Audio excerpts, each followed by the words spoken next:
O Documento Jovem Pan começa agora e hoje nós vamos falar sobre profissão de risco. Você vai conhecer trabalhadores que vivem no perigo iminente. Muitos profissionais diariamente se arriscam no trabalho por amor ao ofício, mas outros por falta de opção.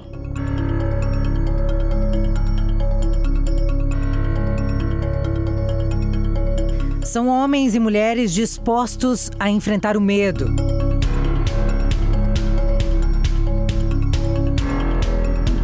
Nos ares ou em terra firme, ter coragem faz parte do ofício.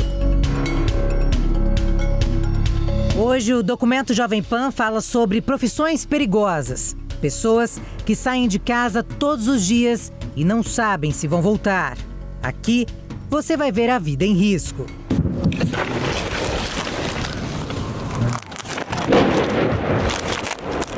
Devido à natureza perigosa de certas atividades, alguns trabalhos são de difícil proteção, sendo conhecidos como profissões de risco.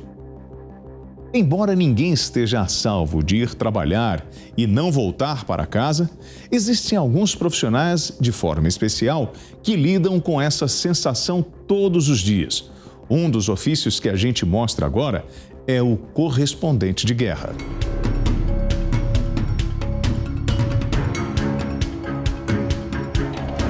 Profissões que desafiam o próprio medo. Pessoas que vivem o terror de perder a vida em meio ao ofício. A gente começa falando sobre um trabalho que carrega na história muitas mortes e sobreviventes. As janelas do prédio sacudiram e o resultado é aquilo ali. Os jornalistas de guerra ou correspondentes de guerra são homens e mulheres prontos para viver dias de tensão e desespero.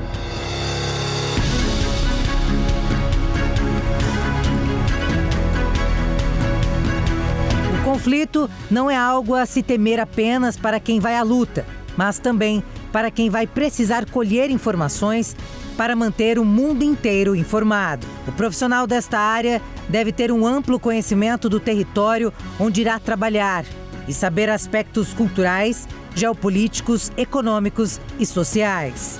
Luiz Kawaguchi é jornalista.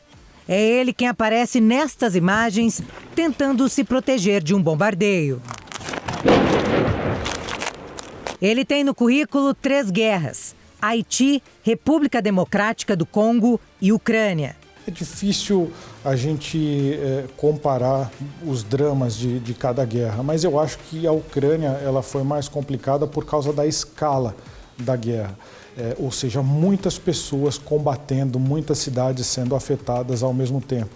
Enquanto você tinha, tanto no Haiti quanto no Congo, que eram forças superiores, por exemplo, às Nações Unidas, a ONU, os capacetes azuis da ONU, as missões de paz, lutando contra grupos rebeldes, tanto no Haiti como no Congo. Era uma força superior, a ONU tinha a superioridade militar, a ONU tinha a superioridade aérea. Agora, na Ucrânia, não. Primeiro que a gente não estava do lado, eu não estava do lado mais forte, eu estava do lado mais fraco. Eu estava submetido aí, junto com os ucranianos, a toda a sorte de ataques que eles sofreram da Rússia. Kawaguchi viu cenas terríveis. Viajando por várias cidades da Ucrânia, o jornalista registrou imagens dolorosas e viu pessoas de bem mortas em ataques russos.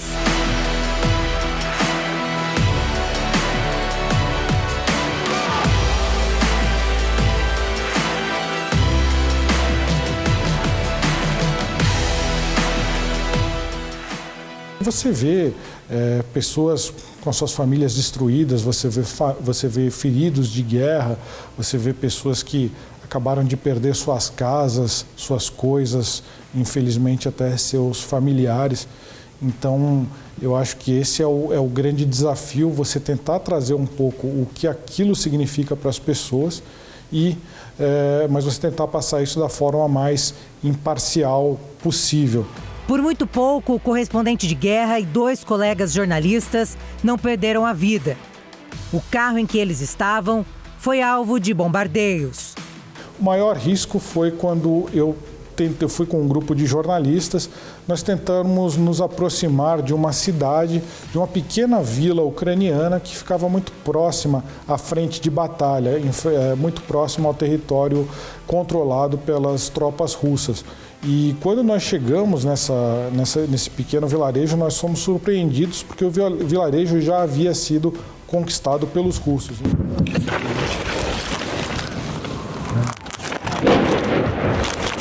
Então, quando colocamos aí o nosso carro na estrada principal para entrar nesse vilarejo, nós já fomos atacados pela artilharia russa. Evidentemente, aquelas bombas que foram atiradas eram para o nosso carro e para outros 2 carros civis que estavam ali na região. Era uma tentativa de atingir os veículos, e um deles eu estava nesses veículos. Eles deixaram o veículo e tentaram se proteger. Agora parou um pouco o bombardeio. A gente está esperando uma oportunidade de conseguir deixar essa região aqui em segurança. Kawaguchi gravou um vídeo, segundos depois do pânico que viveu com os colegas. O nosso carro acabou de ser bombardeado, graças a Deus. A gente e a equipe de jornalistas sobrevivemos. Foi um tiro de artilharia que atingiu muito próximo da gente. O jornalista conta que o tempo ali escondidos demorou a passar. Foi questão de 1 hora que a gente ficou esperando até esse bombardeio diminuir. Não era uma coisa constante de vários tiros por minuto, não. De vez em quando vinha uma nova granada, eu acho que eram granadas de morteiro que estavam sendo disparadas contra a gente, mas a gente não podia sair dali. E quando ficou 15, 20 minutos sem ter mais o som de granada, entramos dentro do carro o mais rápido que nós pudemos e dirigimos aí o carro com janelas quebradas, com a lataria já danificada, mas ele estava funcionando, os pneus não haviam sido furados, então dirigimos o mais rápido possível no sentido contrário, em direção ao território ucraniano.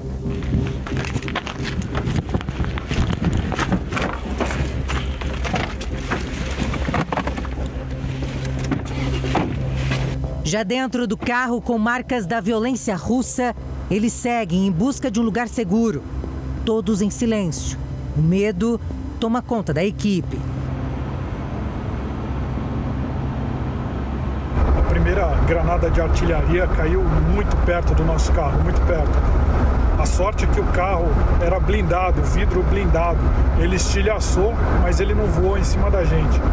Então foi muito perto, foi questão de 5 metros, 10 metros que essa bomba, essa granada estourou do lado do carro. Foi uma sorte muito grande. Kawaguchi relembra uma das cenas que marcou aquele dia. Eu vi era o último posto de controle ucraniano. Então, um soldado ucraniano que estava verificando documentos do carro da frente, ele simplesmente jogou esses documentos, correu e pulou dentro de uma trincheira. Quando eu olhei para o outro lado, eu já vi a primeira granada atingindo o solo, muito próximo, coisa de 3, 5 metros do nosso carro, e uma grande explosão, e aí vem aquela sensação, nossa, é com a gente, nós somos o alvo desse ataque. Os jornalistas viveram dias intermináveis de aflição, mas o ofício não permitia com que os correspondentes de guerra deixassem o medo dominar.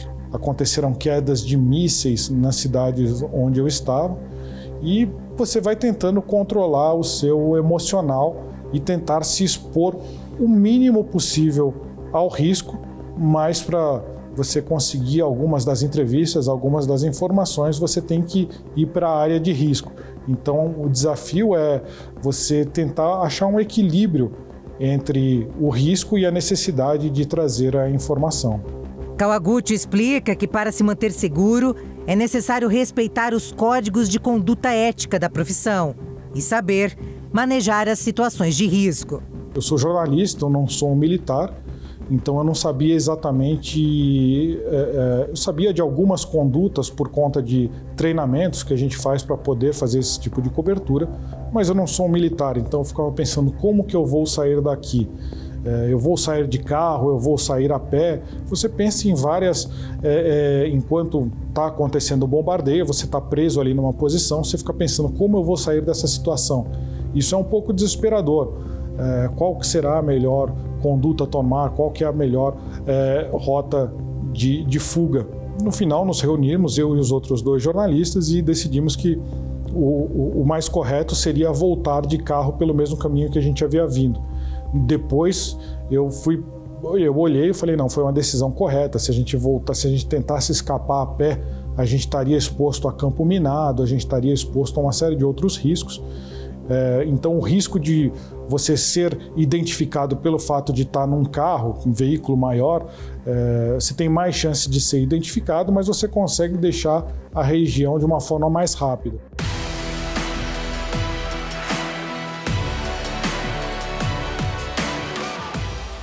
Durante uma guerra, o repórter, 80% do seu tempo vai ser pensar em logística. Para onde eu vou, como eu vou, onde eu vou me hospedar, onde vai ser a minha base, para quem que eu posso pedir ajuda se alguma coisa der errado. 80% do seu tempo é lidando com esse tipo de questão. Os outros 20% é a questão editorial, você fazendo as entrevistas, você fazendo as filmagens. Então, também tem muito a ver, a sua segurança tem a ver com a quantidade de recursos disponíveis que você tem. Se você tem, por exemplo, um carro à sua disposição, um intérprete à sua disposição, um guia local. Então, muito da sua segurança tem a ver com isso. Depois do perigo, a pior sensação chega. Passa pela sua cabeça, puxa, eu podia ter morrido nessa situação. Aí passa outra coisa, se aquela granada tivesse caído diretamente em cima do carro, ninguém teria sobrevivido. E você pensa depois, o que eu estou fazendo aqui?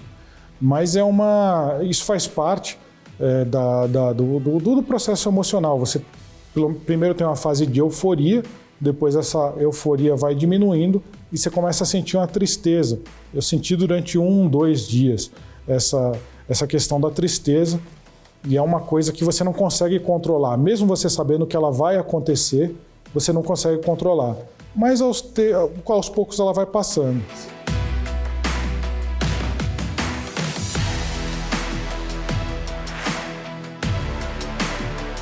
Vem aquela sensação de impotência, vem aquela sensação de, por pouco, a minha vida teria acabado naquele momento. E você pensa até em mudar de profissão naquele momento específico de tristeza. Mas depois a tristeza vai diminuindo, você começa a pensar mais racionalmente. Você fala, foi por pouco, o que eu vou fazer nas minhas próximas coberturas? Eu vou fazer diferente, vou tomar procedimentos diferentes para tentar evitar esse tipo de risco. E aos poucos você vai se acostumando e as coisas vão voltando ao normal. E não tem como não pensar na família quando você vira alvo de guerra. Eu ficava muito preocupado com a reação da minha mãe. Então, sempre nunca tentando esconder o que estava acontecendo, mas tentando deixá-la tranquila de que eu estava tomando estava tomando todas as medidas possíveis de segurança. Mas ela sabia que eu estava numa região de guerra e ela só relaxou depois que eu saí da Ucrânia.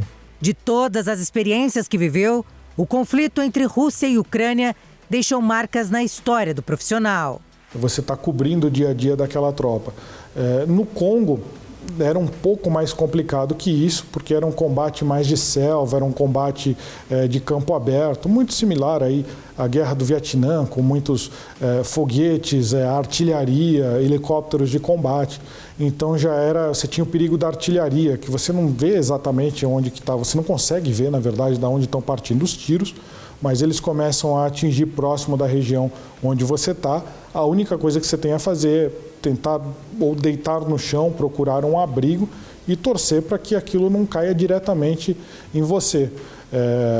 A primeira medida é você abaixar o seu perfil, ou seja, você ficar abaixado no terreno para diminuir a possibilidade de você ser atingido por algum fragmento, mas não tem muito, como jornalista, como você se defender.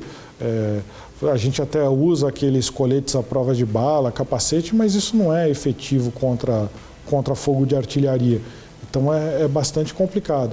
E quando fui para a Ucrânia, a diferença é que esse elemento da artilharia e também o elemento da aviação, ou seja, e os mísseis que eram disparados contra as cidades em que eu estava, aí você realmente não tem muita defesa. Ser um correspondente de guerra é uma batalha com o emocional e o racional. Você está sempre brigando com o seu emocional.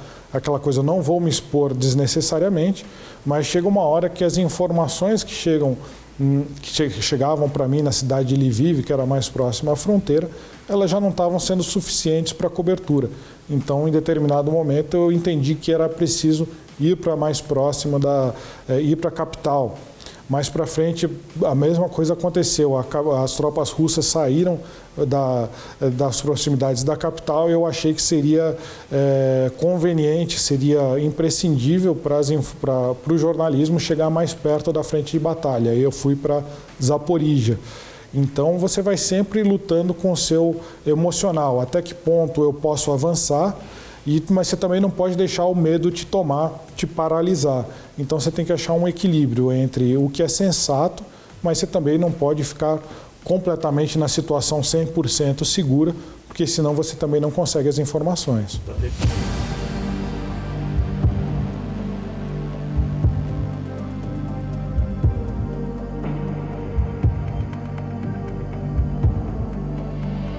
É empolgante, num sentido, porque você tem contato com as emoções da forma mais crua possível, as emoções do ser humano, dor, amizade, tristeza, alegria, você tem contato com as sensações brutas, mas eu acho que tem que ser feito com responsabilidade e com cautela.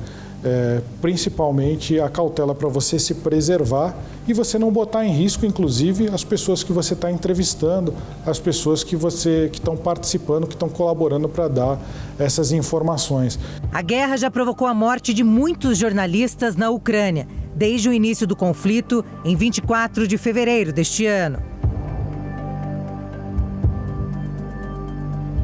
São homens e mulheres que carregam vidas perdidas ou sobreviventes e que se colocam em risco a todo momento. Heróis que também estão na lista das profissões perigosas. Qualquer que seja a situação, os bombeiros estão ali, incansavelmente prontos para dar uma resposta à sociedade. Cada um vive sua batalha, que não é fácil. Nossos guerreiros brasileiros enfrentam constantemente dias de risco na profissão. O perigo sempre anda junto com os militares. Peço a Deus sempre, da força, da conhecimento, da sabedoria e para que a gente possa, não só a minha equipe, como todas as equipes que estão no local, pensar no que vai fazer e tentar executar da melhor forma possível. Na vasta experiência que tem, o sargento Márcio Garcia fala das inúmeras ocorrências que enfrentou e nos conta uma delas. Na região de Osasco, teve um incêndio num hospital, um hospital lá da região nossa de Osasco, onde tivemos que evacuar um hospital inteiro para um vazamento de O2 pelo local. E tinha Covid nessa época, foi o ano passado, né? Tivemos que tirar as pessoas com Covid. Foi um trabalho muito bacana que foi interagido a Polícia Militar, o Corpo de Bombeiros, o SAMU e o pessoal do hospital. Então conseguimos fazer de uma forma muito bem organizada, conseguimos tirar todos os pacientes com segurança das equipes e é uma ocorrência que realmente ela criou uma grande repercussão. São missões complexas desses heróis. Para vencer cada uma delas, requer um emocional equilibrado e forte. É difícil mensurar isso. Imagina a adrenalina no seu corpo, agindo sobre você, e você tem que tentar baixar essa adrenalina, esse nível de adrenalina no seu organismo, para que você analisa, riscos iminentes, e para que você fale, eu posso ou não posso? Tenho capacidade para isso ou não tenho capacidade? Preciso de apoio ou não preciso? Os profissionais explicam que todas as ocorrências são extremamente perigosas, mas existem aquelas longe dos olhos que o medo é ainda maior. Eu não chamo de ocorrência mais perigosa. Às vezes eu acho a mais perigosa aquilo que você não vê, aquilo que você não consegue identificar de imediato. Essa, para mim, no meu ponto de vista, é uma das mais perigosas. Até uma contaminação ela se torna muito mais perigosa às vezes que você vê o fogo, você vê o perigo, o calor, sentir ele.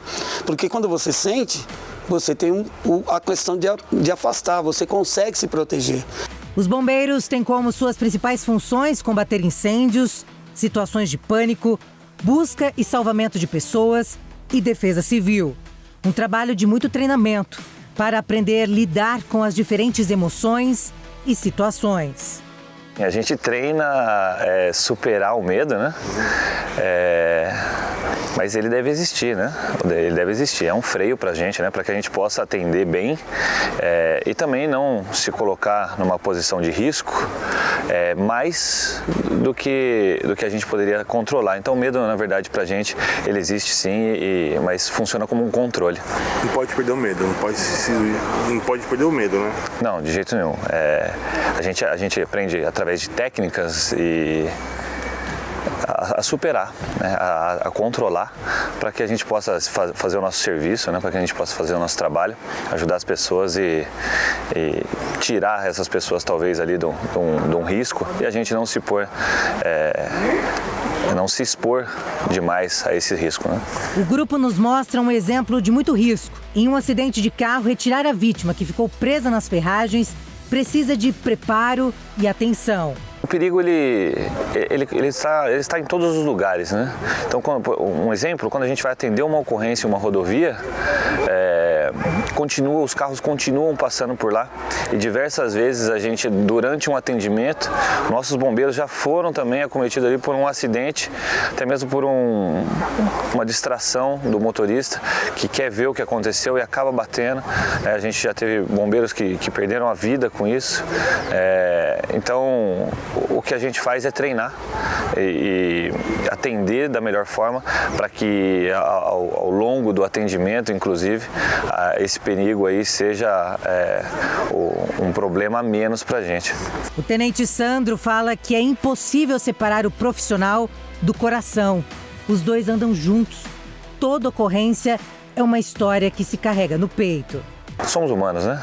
Somos humanos e quando tem algo ali a mais do que somente o profissionalismo, a gente fica um pouco mais sentido. Assim como como criança, como a gente vai atender uma ocorrência com criança, a gente coloca ali, a gente se coloca no lugar do familiar, né? No lugar dos pais, no lugar das mães e a gente acaba segurando um pouco disso pra gente, né? Porém, como eu já disse outras vezes, né? O treinamento nosso também serve para isso, né? Para que a gente mantenha a calma, consiga atender da melhor forma todas essas vítimas, né? Inclusive nossos amigos.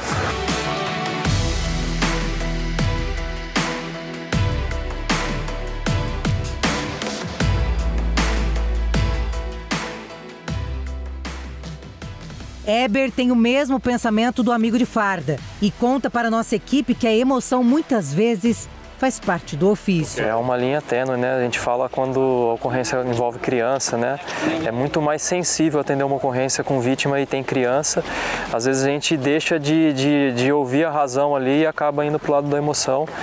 É uma linha tênue, né? A gente tenta sempre manter a razão ali, mas quando envolve criança é mais difícil. Eles saem de casa para cumprir missões perigosas. E colocar a própria vida em jogo é parte do trabalho. É uma das satisfações maiores, né? A gente poder resolver uma ocorrência e num momento ali você vê os riscos, né? E você conseguir mensurar isso e atuar de forma técnica, isso traz muita satisfação.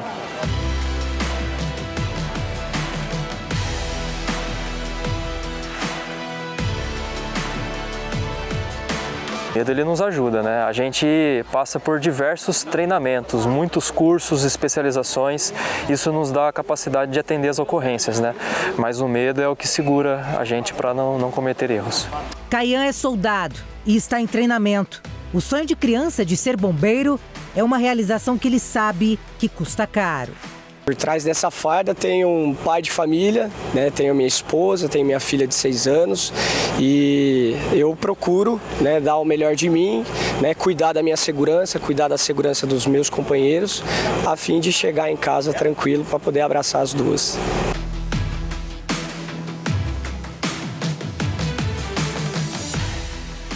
Bombeiro, para mim, além de ser uma profissão, né, um orgulho de poder exercer a função, né, de ser bombeiro, poder servir a população do estado de São Paulo. E para mim, né, começou com um sonho e agora estou realizando esse sonho. Estar aqui é mais que um trabalho para todos. É uma realização de um sonho, né? Sempre tive a vontade de ser bombeiro e é uma profissão muito grata e satisfatória.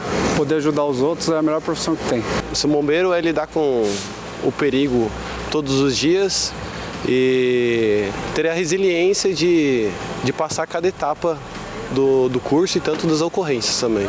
E Dayana é uma das mulheres corajosas que faz parte desse time que tem uma rotina de tirar o fôlego. Bombeiro é acordar todo dia querendo salvar vidas, querendo fazer o diferencial na vida de outras pessoas. Risco, a gente está colocando a nossa vida. A gente está colocando a nossa vida em risco para salvar outras vidas. Então, é um risco que a gente corre todo dia. Enquanto outras pessoas estão correndo, a gente está indo de encontro. No ar, em terra firme ou pendurados por uma corda, eles estão ali para fazer o melhor. Uma profissão para corajosos.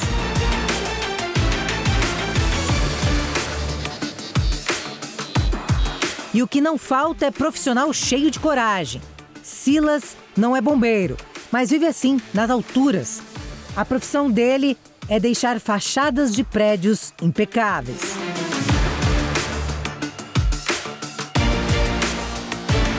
Há um perigo real e presente para aqueles que executam serviços em altura. Silas fica apenas sentado nesta cadeira, nada confortável. Silas, todo mundo acha que isso aqui é uma super cadeirinha, né? Que ela é toda moderna, mas não. Ela é de puro ferro, pesa mais ou menos aqui, ó, segurando, uns 12 quilos. E você tem que ficar pendurado nela. Durante quanto tempo você fica num dia sentado nessa cadeirinha? 8 horas de trampo. Dá dor nas costas? Um pouquinho. As pernas ali suspensas? Quando você tá com as pernas ali, você não coisa muito, né? O ruim é se você ficar sem apoiar nada, aí dá dor embaixo. Mas quando você tá apoiado na parede, não dá muito de coisa, entendeu? Esse prédio aqui, ele tem mais ou menos 30 metros. Qual foi o prédio mais alto que você já trabalhou? 29. 29? 29 andares, ou seja, quase 100 metros. 100 metros. Quase 100 metros. Já cheguei a pegar um rolo de corda de 100 metros e ela quase não chegar embaixo ainda. A gente sabe que para trabalhar nessa profissão tem que ter muita coragem. Tem que ter coragem. Mas também dá aquele medinho. Dá, um frio na barriga. Susto. Susto. Qual que é o momento que você sente mais medo, assim? Mais medo é quando você vai sentar por lá de fora, né? Você tem a altura, aí o cara sente medo. Só por causa de olhar a altura, mas como não tem mais medo, né? Aí então já Mas nesse momento, por exemplo, agora, na hora que você passar pra lá, é o momento que você sente medo. Ali, você sente mais medo é quando você pula por lá de fora, né? Aí você não sabe o que pode acontecer, então você tem que ter o mais segurança possível, né? E está aí o momento que o profissional falou, a hora de passar para o lado de fora do edifício. E é esse momento que você acha mais crucial na hora de passar para a cadeirinha. Vai lá então, boa sorte.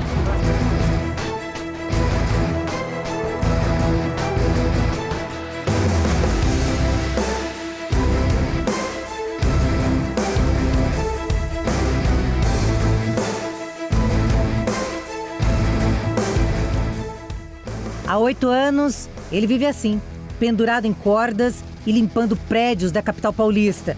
Ele me conta que o medo sempre aparece quando o tempo muda. O que mais é chuva, né? Chuva você não pode descer na chuva por causa de raio, esses negócios, entendeu? Se estiver chovendo e tal, mas se tiver só assim normal, tranquilo. Um ofício que Silas faz com amor. Isso eu gosto, né? Porque é profissão, né? Cada um escolhe a sua profissão. E você escolheu ficar assim, de pernas pro ar? De pernas pro ar. Literalmente? Literalmente, né? E é melhor, é bom também que a firma é boa ainda, a empresa é boa, o patrão é bom. O patrão é Marcelo, que sabe do risco da profissão. E por isso os funcionários passam por treinamentos e têm todos os equipamentos de segurança adequados. Essa é uma profissão muito perigosa, porque você tem que saber os perigos que você corre para você tomar os cuidados necessários para não acontecer esses problemas, não? Então, todos os funcionários têm que ter treinamento de segurança que hoje em dia se chamam NR35, NR18 e NR6. Quando se trabalha em cadeira suspensa, tem um treinamento específico para trabalho em cadeira suspensa. Porque todos esses aí, a pessoa tem que ficar muito atento a quais são os riscos que ele pode correr, não? E tem que conhecer bem a edificação, aquilo que tem lá embaixo, lá em cima, todos os riscos que pode acontecer, porque pode acontecer que você está lavando um prédio e o vidro está trincado. Quando você vai com o jato de água muito forte, você aplica, você pode machucar uma pessoa lá dentro e até você mesmo como funcionário. Marcelo ainda explica que ainda existem muitas empresas que trabalham de forma irregular com os colaboradores, colocando ainda mais em risco a vida de todos. Tem bastantes empresas, a gente chama isso aí no léxico, é gato. Não? O cara vai final de semana, pega uma cadeirinha, uma tábua de madeira e trabalha de forma bem riscosa. Não? A gente tem que fazer, porque não é só ter a corda, é onde você vai ter o ancoramento das cordas. Você pode amarrar em estruturas de concreto, de ferro que estão fixadas no concreto, e hoje existem, por lei, existem os pontos de ancoramento. Tá? Toda construção acima de 2 andares tem que ter pontos de ancoramento, e esses pontos de ancoramento têm que ter ART do CREA. Tem que ter um certificado que é anual, ele vence anual. Cada ponto de ancoramento tem que aguentar 1.500 quilos. Tá? Mas que acontece, muitas construções, por ser de tijolinho, ou muito antigas, não aguentam esses pontos de ancoramento. Então, ainda se fazem serviços de forma não muito profissional. Silas se sente seguro o suficiente para exercer a profissão.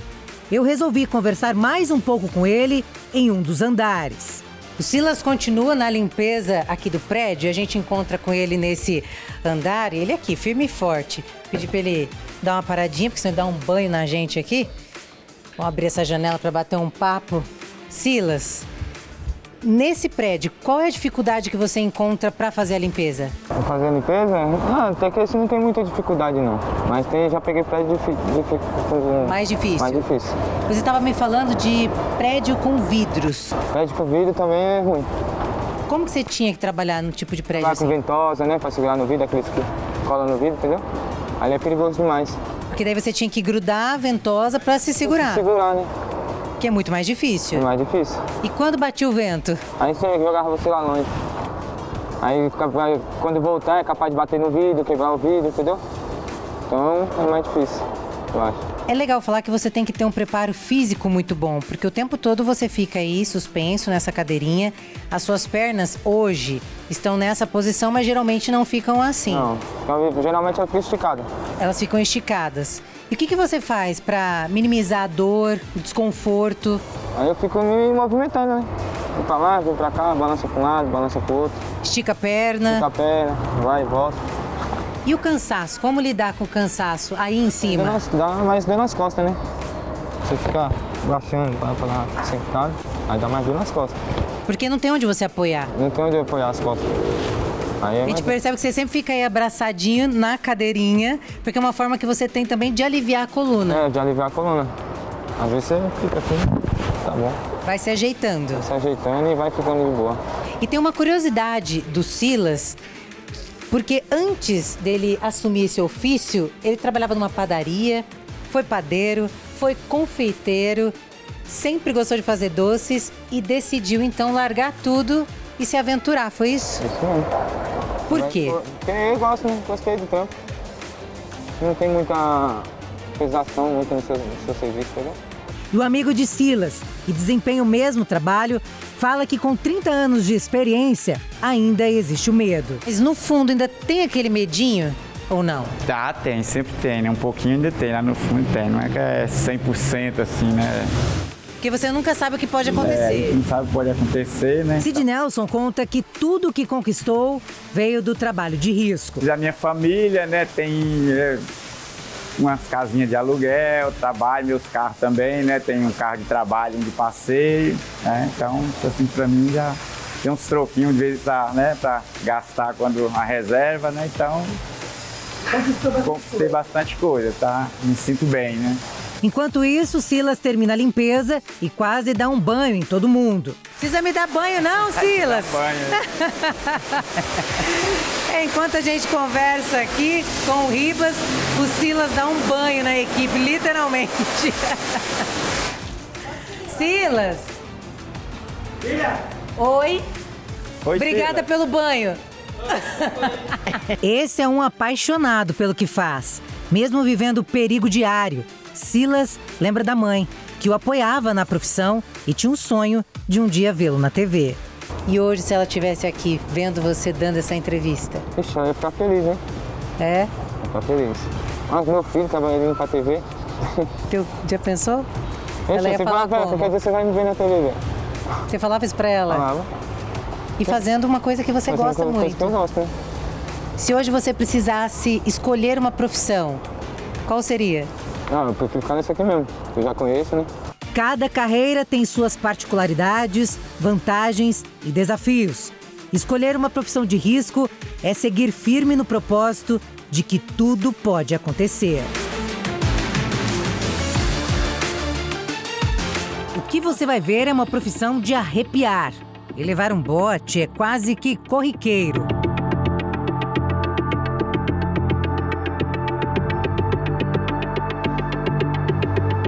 Giuseppe é herpetologista no Instituto Butantan, ou seja, profissional que se dedica ao estudo de anfíbios e répteis. Ele é responsável por extrair veneno de cobras, inclusive de uma das consideradas mais perigosas do mundo, a cascavel. É uma das nossas moradoras, né? Uma cascavel. Essa cascavel que está aqui, ela é nascida aqui e há alguns anos ela está aqui com a gente. Ela é filha de um outro casal que estava aqui dentro. Então a cascavel, dentro da nossa exposição, a gente mostra porque é um bicho importante, muito importante. Porque ele, do ponto de vista médico ou de saúde, é o animal mais perigoso que nós temos. Porque ele causa 10% dos acidentes no Brasil e 2% podem vir a óbito. Sendo que o índice geral de acidentes com serpentes, a mortalidade é de 0,5%. O trabalho de Giuseppe é arriscado. Ele mesmo já foi atacado diversas vezes. Manejar serpentes trouxeram acidentes no histórico do profissional. Eu, no início da carreira, eu tive 15 acidentes com serpentes peçonhentas. Dos 15 acidentes com serpentes, dois acidentes foram complicados, né, que houve envenenamento sério. E eu achei que não ia aguentar. Né? Os outros 13 acidentes foram acidentes que a gente fala ou picada seca ou acidente muito leve, quando o organismo consegue resolver o problema.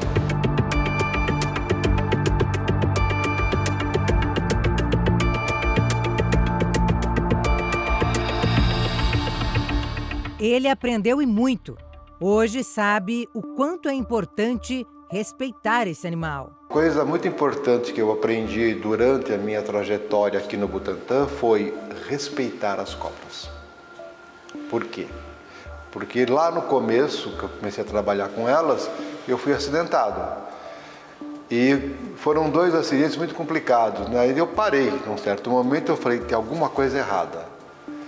Aí eu comecei a refletir e cheguei à conclusão, o ser racional sou eu. Então eu tenho que respeitar alguém, né? Ela, que age por instinto. Então é um trabalho interessante, é um trabalho complicado, é um trabalho de atenção e a gente tem que fazer uma outra coisa que é nunca, em momento algum, subestimar uma serpente. O profissional fala sobre episódios que deixaram funcionários com sequelas depois de ataques de cobra. O perigo é constante, a atenção tem que ser constante. Teve um outro caso de um rapaz que veio trabalhar com a gente, também nessa época da produção de veneno, E ele foi ensinado a trabalhar com os bichos, aprendeu, se desenvolveu. Um dia ele sofreu um acidente. Ele sofreu um acidente durante a extração de veneno e ele foi atendido rapidamente, em 15 minutos, porque nós temos um hospital aqui dentro, e ele teve que amputar esse dedo. Tá certo? Então é um risco real. Eu tenho colegas, pesquisadores inclusive, que têm problemas na mão, né, têm defeitos na mão em função do envenenamento. Giuseppe revela que nem todo mundo tem o dom para esse ofício. Eu estava na produção de veneno uma vez e veio um rapaz para trabalhar com a gente, um auxiliar de laboratório, técnico de laboratório.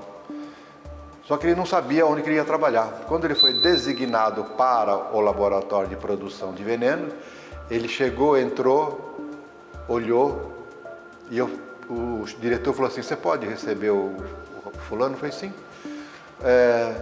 Eu sou o rapaz tal, vim para trabalhar aqui. O que tem aqui? Eu falei: o que tem aqui? Eu falei: vem cá. Ele olhou, ele falou: não, eu vou embora. Não quero, eu tenho pavor, tenho fobia de cobra, não é meu lugar. Então, virou as costas e foi embora. Deixar a profissão nunca passou pela cabeça do especialista, que sabe dos perigos de lidar com essas nada agradáveis companheiras de trabalho. A experiência é uma coisa que conta muito. Só que uma coisa eu tenho que falar. Mesmo com experiência, não dá para negligenciar o bicho e você tem que respeitá-lo. Tá? Respeitá-lo e muito. Por quê? O animal está lá, ele está percebendo que a coisa não está boa, que a coisa não está legal, que tem alguma coisa errada com ele ou na situação, então ele vai querer se defender e nessa ele vai atacar. Então compete a gente que pensa, nem sempre, a lidar com a situação da melhor maneira possível. Será que eu levo a mão? Será que é seguro levar a mão nesse momento? Eu tenho que prestar muito atenção. Eu não posso jamais lidar com uma serpente e ficar batendo papo com a pessoa do lado. Ó, você sabe? Não.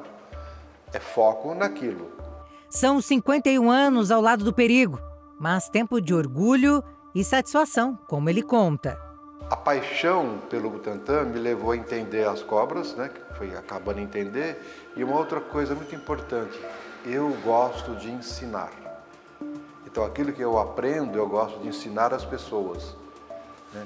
E isso acho importante, por quê? Porque esse animal, serpente, ele é visto com os olhos muito ruins pela população.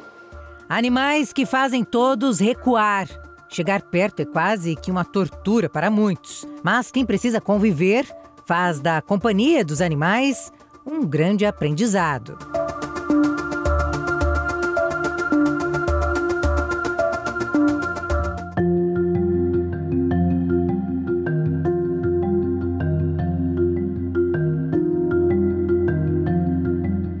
Aqui os tratadores têm tarefas periculosas, mas tudo é feito com muita estratégia. A gente tem aqui tratadores que a gente costuma deixar em áreas específicas, né, de acordo com o perfil do tratador, para ver qual animal ele se lida melhor. Então assim, para trabalhar com um chimpanzé, eu tenho que colocar uma pessoa um pouco mais calma, porque já são animais mais barulhentos. Então se eu colocar alguém mais agitado, isso pode até prejudicar o animal, deixar mais agitado.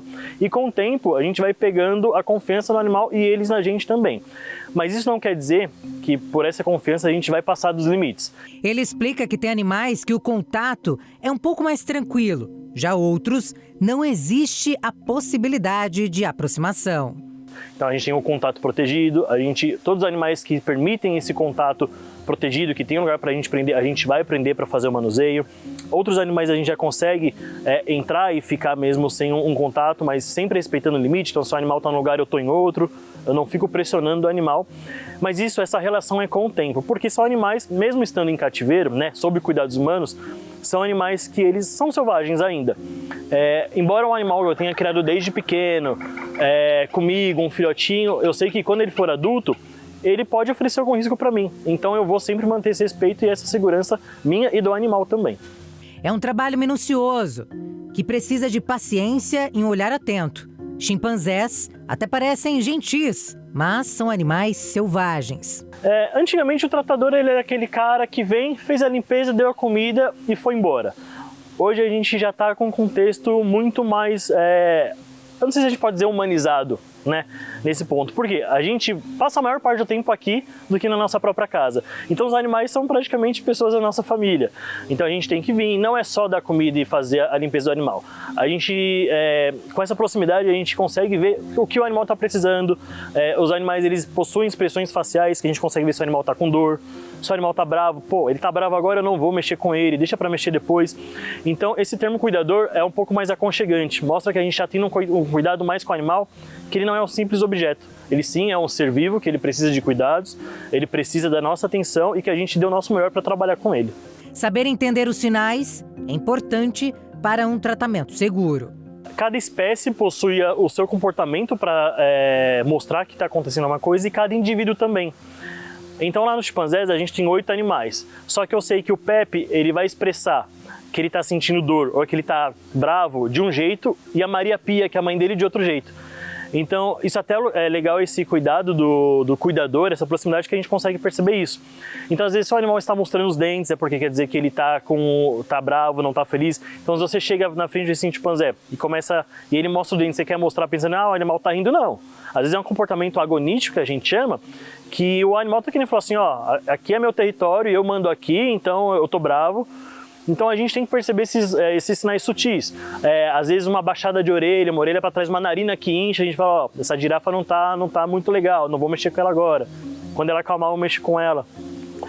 Então isso até é um dos motivos para a gente manter esse contato maior com os animais, para a gente poder perceber pela feição deles, pelo movimento corporal que eles estão sentindo, para melhor atendê-los.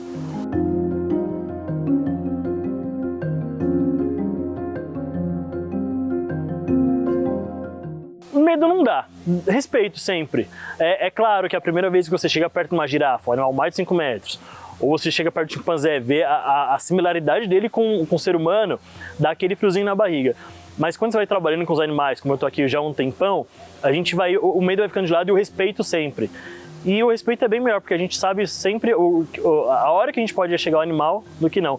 O medo, ele te impede de fazer muita coisa. Às vezes a gente tem que tomar algumas atitudes para uma medicação, que se eu ficar com medo, eu não vou conseguir fazer. Então esse respeito é legal, porque eu sei até onde eu posso chegar e o meu limite e o limite do animal, para poder fazer esse manejo com sucesso e da forma mais tranquila.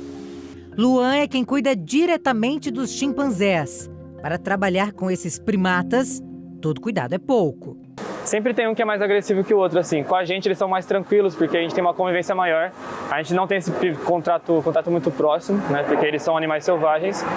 Mas entre eles, assim, eles se respeitam bastante, mas por ser animais selvagens, são agressivos, sim. O tratador diz que a interação entre ele e o animal se dá pelo olhar.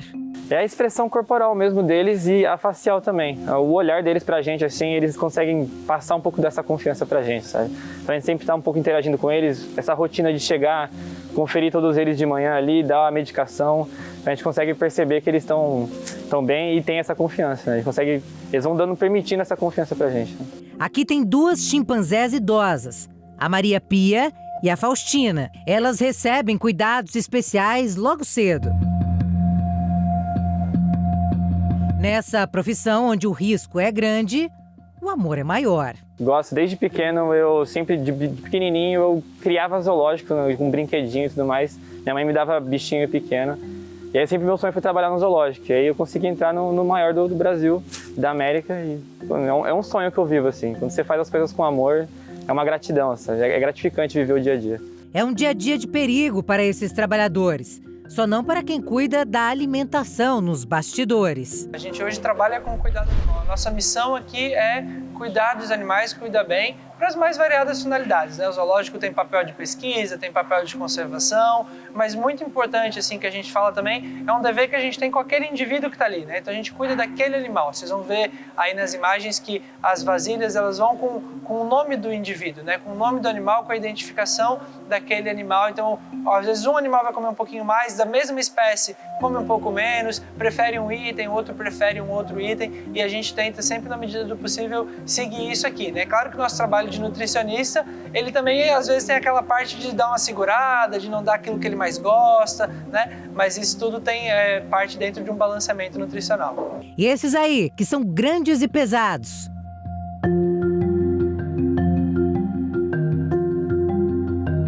Os gigantes dão trabalho e frio na barriga. O começo deu um pouco de medo, né? Aí com o tempo a gente vai se acostumando com eles também, o jeito deles. Você vai pegando o jeito deles, como que eles vão, que eles agem. Dá um medo, porque você nunca trabalhou. A primeira vez, quando você trabalha a primeira vez, é complicado, mas eles são bem dóceis. Mas ele sabe que o caminho para se proteger é o respeito. A gente sempre tem que respeitar o limite deles, né? Sempre o espaço deles e o nosso. Então, por isso já tem tudo isso aqui já para proteger a gente e eles também, né? Então, é assim, eles aqui, a gente aqui, mas sempre com atenção, né? Sempre E respeitar o respeitar o animal, sempre. Sempre respeitar eles, né? O espaço deles, tudo. Saindo do mundo animal, a gente fala de uma outra profissão um pouco solitária e escura. Luciano é encarregado de manutenção da equipe de inspeção de vias, ou seja, ele trabalha no metrô à noite, horário em que ele entra em ação. Sim, tem um risco, o risco é diário, né, no nosso trabalho, né? Uma que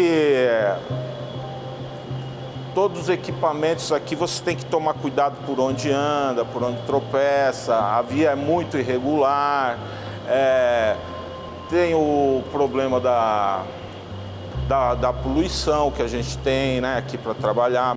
A segurança dos usuários está nas mãos dele e dos demais colegas de trabalho. A responsabilidade é muito grande, né? Mas ao longo dos anos a gente aprende a conviver com ela, não chega a ser estressante. Eu digo mais uma palavra satisfatória, né? Trabalhando. Ele conta que cada detalhe aqui é precioso. A atenção é redobrada e mesmo assim imprevistos acontecem. Falha não tem como, né? O equipamento, por mais que a gente monitore, que a gente substitua, que a gente faça essa manutenção preventiva, pode ser até um equipamento novo ter um desgaste, porque é muita gente, é muito peso, o trem não para, roda praticamente 24 horas, praticamente, né? A gente tem um período muito curto de manutenção de vias para se fazer, né? Um trabalho difícil. Cada dia é um dia novo para nós todos aqui, debaixo da terra, aqui, dentro desse túnel, sabendo que as pessoas estão passando lá em cima nesse momento e daqui a pouco vão passar aqui dentro e sou eu que estou protagonizando esse bom funcionamento de tudo isso, né, que envolve milhares de pessoas. Elias também se arrisca nos trilhos. Ele é inspetor de equipamentos. Toda noite trabalhamos no serviço de inspeção nos trilhos do metrô, justamente para fazer uma preventiva para que não ocorra falhas aí durante o dia aí e que o passageiro tenha aí um bom andamento na comercial do metrô. O profissional sabe da sua importância e da responsabilidade que tem com os cidadãos que usam o transporte. Desde criança sempre acompanhei a ferrovia e o que eu acho curioso é andar à noite aqui nos trilhos realmente, né? E o quanto as pessoas de dia usam o metrô, mas às vezes não têm ideia de como é o nosso trabalho à noite aqui, a curiosidade de ver como é o túnel à noite do metrô, né? Assim como está vendo hoje aqui. As noites aqui são silenciosas, até parecem tranquilas, mas são rodeadas de preocupações. Por isso, tudo é planejado. Nós temos um planejamento de engenharia para que as manutenções ocorram de forma preventiva, na maioria das vezes, e não cause transtornos durante a operação comercial e não atrase a vida aí dos nossos passageiros. A gente sai do túnel escuro para os ares e o sol que dá boas-vindas para esses corajosos.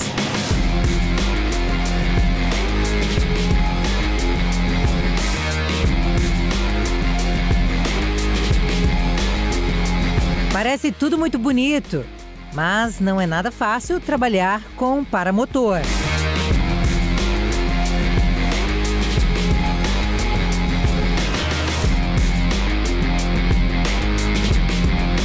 Márcio participa de campeonatos e dá aulas. Viver no perigo é a profissão que ele escolheu. Os campeonatos, eles são voos muito inusitados, são voos bem diferenciados, né? Quando a gente está fazendo voos de campeonato, nós geralmente estamos se expondo mais às condições climáticas e indo mais nos nossos limites. Então aí o nosso risco é maior.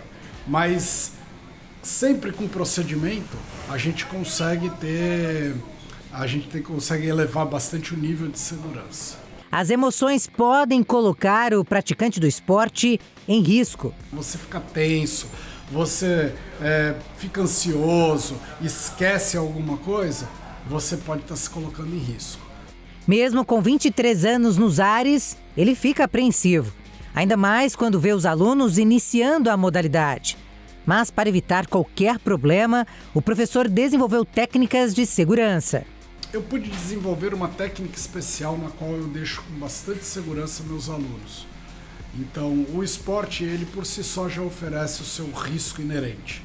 Porque é um esporte de aventura, é um esporte que a gente está exposto às condições climáticas e também exposto às nossas emoções. Então, se a gente às vezes está muito emocionado, às vezes a gente acaba esquecendo procedimentos importantes, o que pode nos colocar em risco. Então, com os alunos eu foco geralmente nos detalhes, para que eles não se esqueçam os detalhes, e com isso eu faço ele fazer os treinamentos, todos com um método de memória muscular, para que eles possam, na hora de uma tensão, os movimentos saírem fluidos. Questionado sobre o medo, Márcio responde. Sempre dá, né? Dizer que não dá Aliás, eu acho que é por isso que a gente voa. É por causa desse sentimento que a gente está lá no ar. Isaías se aventura, faz as aulas de paramotor, mas sabe que o perigo voa ao lado. Toda vez que a gente vai fazer o primeiro voo, sente aquela sensação de insegurança e tudo mais, mas depois lá em cima fica tudo aquele negócio tranquilo, zen, sossegado.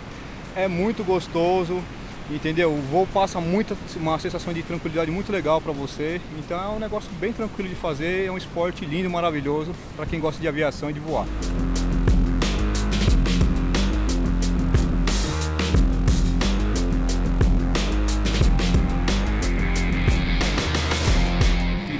Sempre tem todas as etapas da vida, né? Então acho que quando você levanta da cama você já tem aquela questão de perigo, mas voar, quem voa aqui, não me sinto tanto perigo assim. Sinto mais aquele risco, aquela adrenalina, mas assim, é controlável.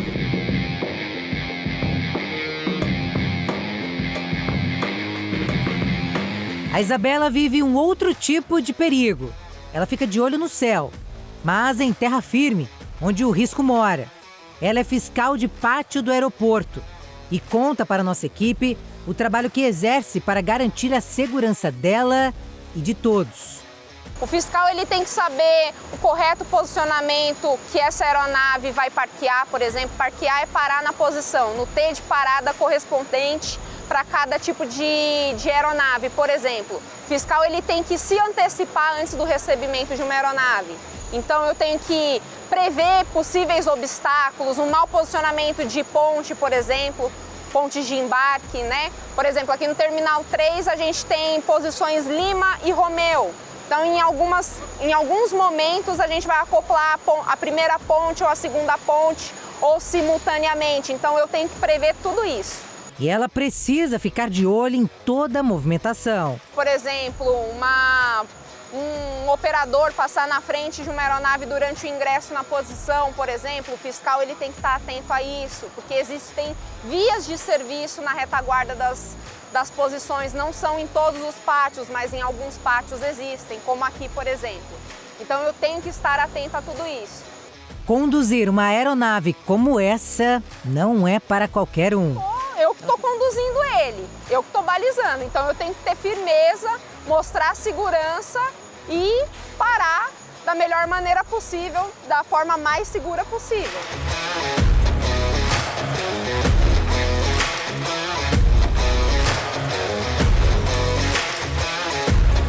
Se não tiver medo, aí me induz ao erro. O excesso de confiança durante as operações, isso é independente do setor, tá? Não é só do fiscal, não. Isso é qualquer um que esteja aqui na área operacional.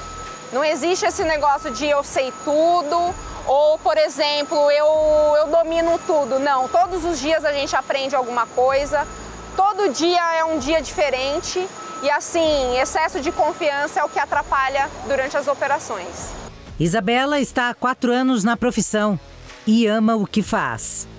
Entrei no pátio, eu pensei, nossa, eu não vou dar conta, é um mundo que eu não conhecia e hoje é o que eu mais gosto de fazer, não me vejo fazendo outra coisa.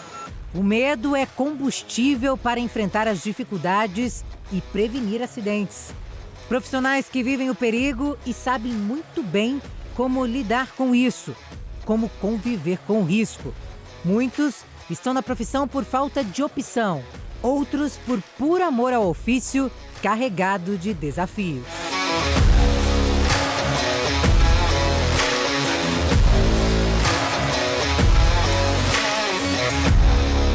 O Documento Jovem Pan fica por aqui. Toda semana, reportagens especiais com a verdade dos fatos. Muito obrigado pela sua audiência.